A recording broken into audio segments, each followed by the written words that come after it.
Hey, Shalom, giving all glory and praise and honor that's due to Yahweh Bashem Yahushua, Bashem Rakakwadash, the Most High, through His only begotten Son and the Holy Spirit, that belongs to the apostles and elders, a great millstone, peace, mercy, and grace to the household of faith.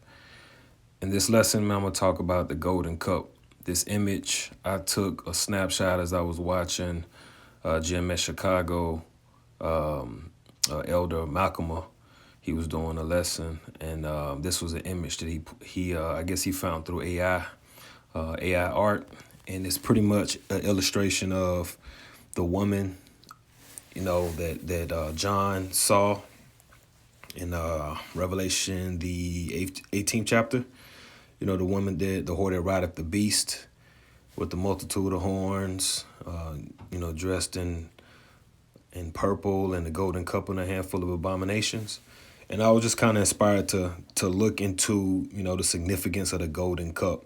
So I just wanted to do a quick lesson discussing the golden cup, and I had a couple precepts came to mind, and Lord willing, this be edifying. So let's start with the significance of the golden cup, right?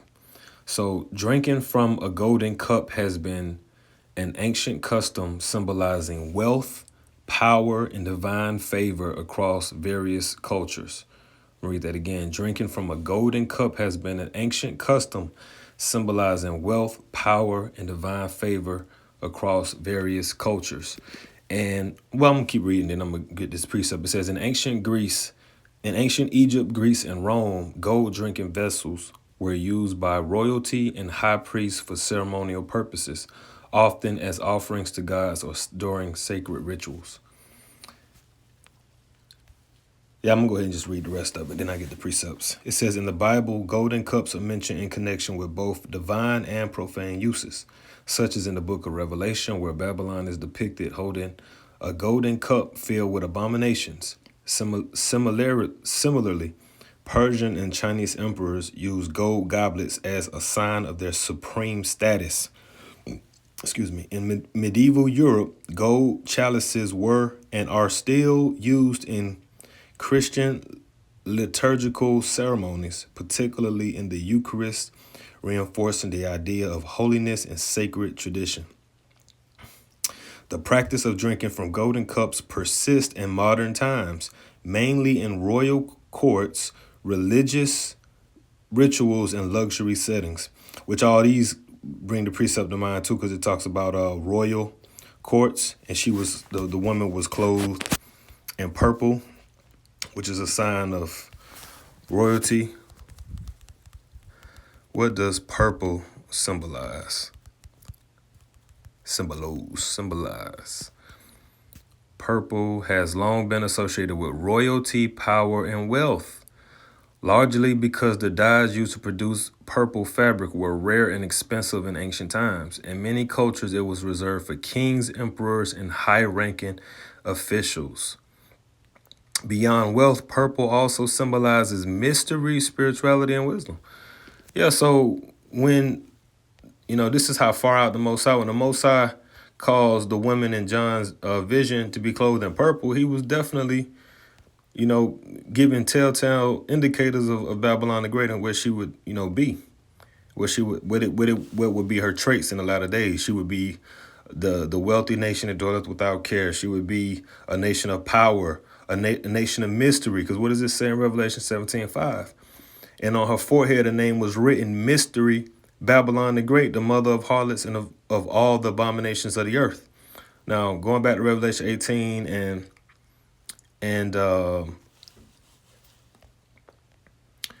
Revelation 18:3, it says, for all the nations have drunk. And I'm reading the New King James Version, but it says, for all the nations have drunk of the wine of the wrath of her fornication.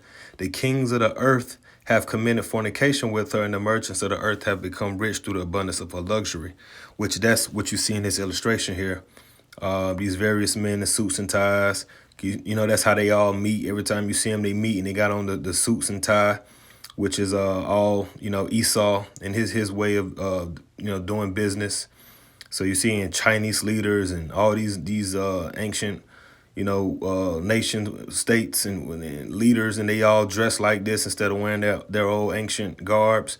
And you see they all got the cups in their hand, they drinking of the cup, which is pretty much the philosophies and ways that Babylon is pushing, because she's pretty much steering the whole world, which is why she's the golden cup in the Lord's hand.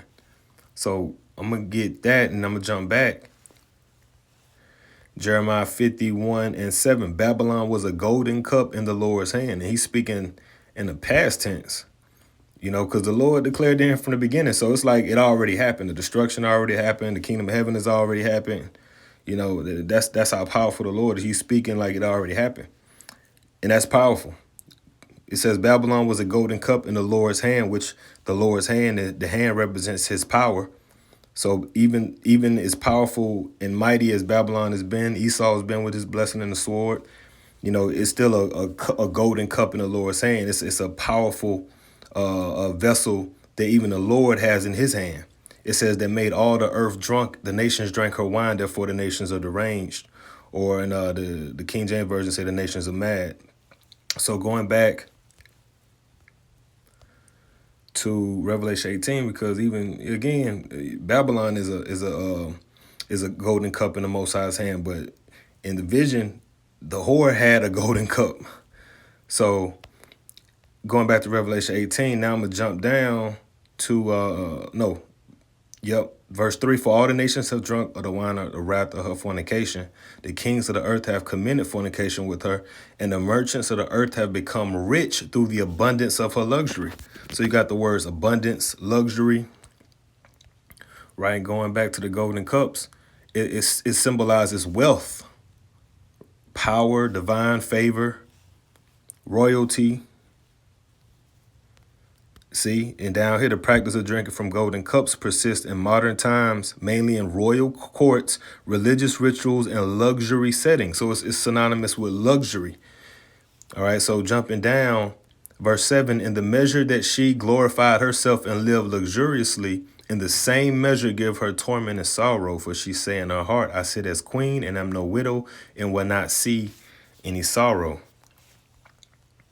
So the Lord, pretty much exalted this place and built it up. And he's detailing the throwdown in that same chapter. Her plague shall come in 1 hour. She should be no more. Come out of her, my people, so that you don't receive her plagues. The nations seeing her destroyed from afar and wailing because they can no longer make money, from her. And then there was one more that came to mind too, because when Daniel and them was taken off captives, you had the heathen that were drinking from our golden cups. So this is Daniel 5, Belshazzar's feast. Daniel 5:1, Belshazzar the king made a great feast for 1,000 of his lords and drank wine in the presence of the 1,000. While he tasted the wine, Belshazzar gave the command to bring the gold and silver vessels which his father Nebuchadnezzar had taken from the temple which had been in Jerusalem. Because we had gold and silver cups and vessels in our temple as well.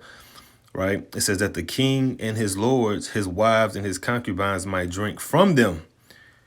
Then they bought the gold vessels that had been taken from the temple of the house of God, which had been in Jerusalem, and the king and his lords, his wives, and his concubines drank from them. So they put they filthy, stinking little heathen lips on our golden cups, and they drunk wine and praised their gods in the process. And in the same hour, the Most High gave a divine sign, and that same night, them bastards lost their kingdom.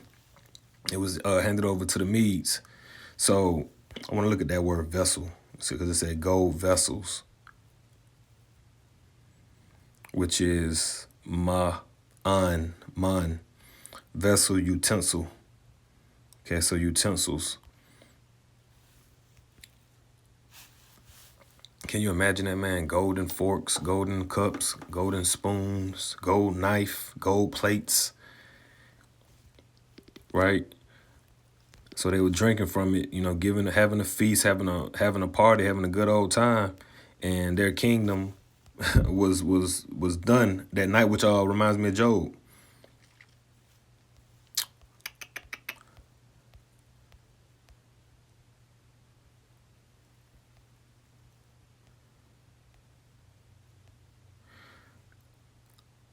Job 20 and 23, when he is about to fill his stomach, God will cast on him the fury of his wrath, and it will rain on him while he is eating.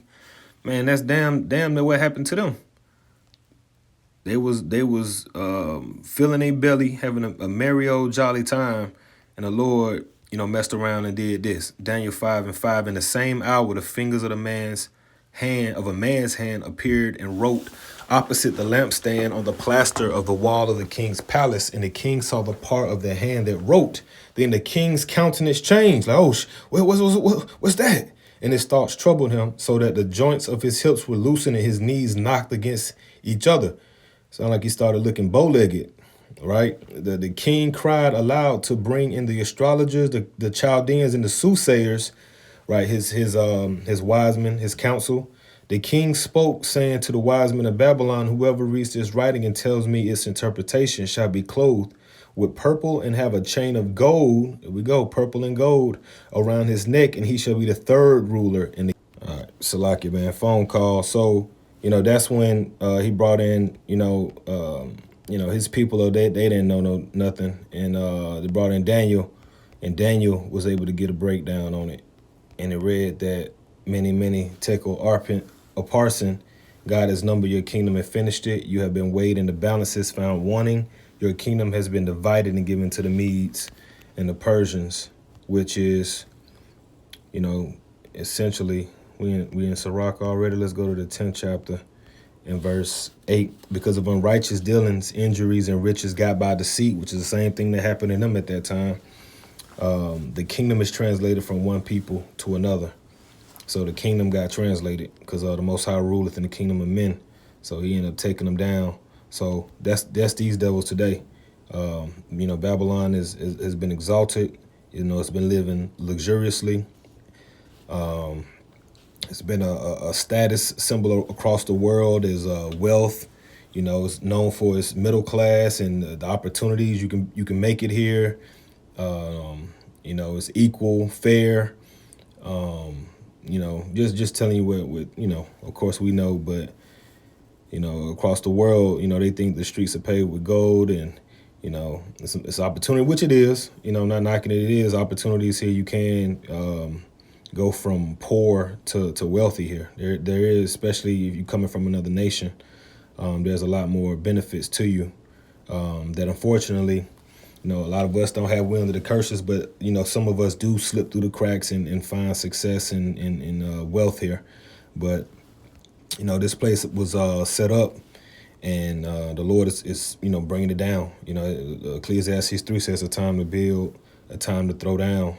Time to sow, and a time to pluck up, that which was planted. So the Lord has used Babylon as a golden cup in his hand to sow wickedness in the whole earth, to get the nations upset, backstab, lie, deceive, and whatnot. And now the Lord is about to throw it down. So I just wanted to talk about that. I thought that this was a dope image. And, all I know, the first thing I noticed was this big ass golden cup. And I just wanted to go into, what's up with the golden cups. So, I pray this was an edifying quick lesson. On to the next one. Shalom. Giving all glory to Yahweh Shem Shah.